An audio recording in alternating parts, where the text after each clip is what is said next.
What's up, Jags Nation? Here to bring you another video. In today's video, it's going to be a preview/prediction video for the New Orleans Saints at the Jacksonville Jaguars game this Sunday, 1 p.m. on CBS. So yeah, let's go ahead and get right into it. Just like all the other preview/prediction, 3 keys for the offense, 3 keys for the defense, 1 prediction for the offense, 1 prediction for the defense. So yeah, let's go ahead and get into it. To start things off, I want to go over the injury report for the Jaguars. Josh Oliver is ruled out, which I'm kind of surprised by since he did practice a decent amount this week. I'm really hoping he plays next week against the Bengals because from what I've seen before he got hurt in camp, him and Minshew had a pretty good connection, so I'm hoping when he comes back, that's another target for Minshew. But until then, we're going to stick with Jeff Swain. We also signed Ben Koyak for like the 100,000th time. So yeah, and then McCray is questionable, and then Ramsey is questionable with the back. Ramsey, I don't really know if he'll play or not. I'm going to say 50-50. I really would like him to play, especially when against Michael Thomas. But if he's not 100%, that's just Ramsey. He won't play at all. So hope for the best, prepare for the worst. And then I know for the Saints, they have Alvin Kamara. He is questionable. He missed practice, I believe, on Friday and was limited or did not practice on Thursday. So that would actually help the Jags out a lot if he doesn't play. I'm going to go ahead and predict that he does play.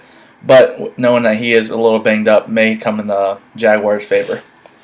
Alright, so let's go ahead and get into the 3 keys for the offense. The first one is to get all the wide receivers going.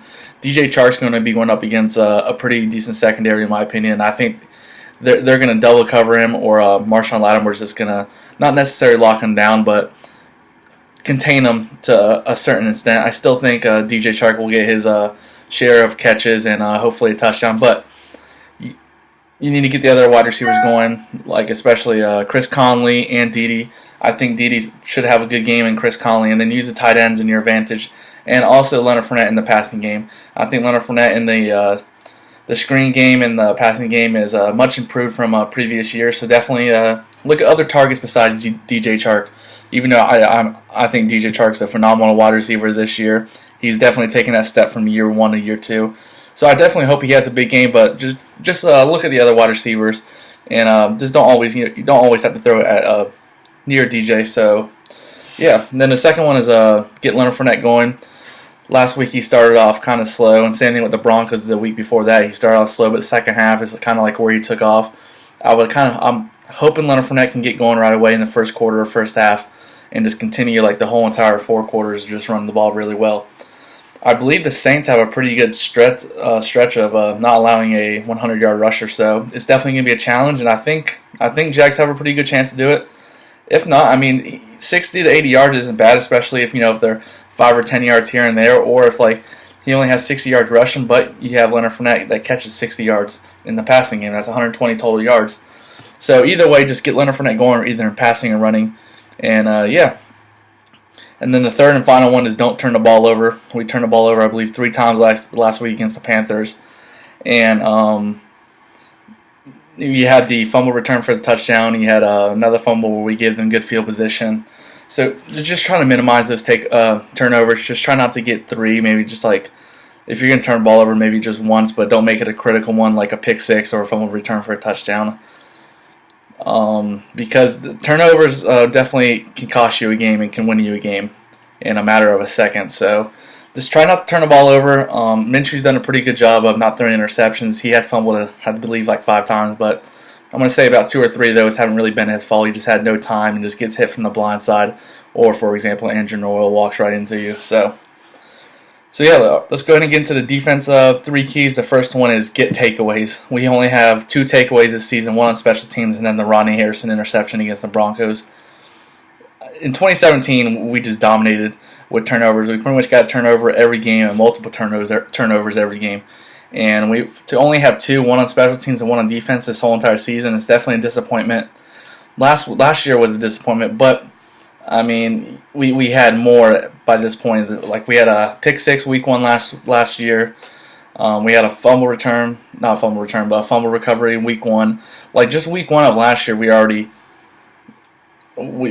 2, and we only have 2 right now. So definitely try to get more takeaways, whether the fumbles or interceptions. Last week we I believe forced 2 fumbles on Allen, the Panthers quarterback, and the Panthers recovered both of those. So just when you force a fumble, hopefully you recover or possibly get interceptions. Just try to find your way towards the ball. The second one is to contain Michael Thomas. The dude is arguably, in my opinion, one of the best receivers in the league, maybe the best receiver in the league. The dude constantly balls out, and I believe he is leading the league in receiving. So you just need to contain him. It's definitely going to be a challenge. If Ramsey plays, I like our chances, but if it's just AJ Boy and Herndon, I think you need to put Herndon on him and let Herndon get safety help, and then let AJ Boy deal with Ted Ginn or whoever else he's going to be covering. So yeah, definitely contain Michael Thomas. Like, don't give up the big plays. Like, he's going to have his yardage, he's going to have his catches, so don't give up that touchdown or big plays.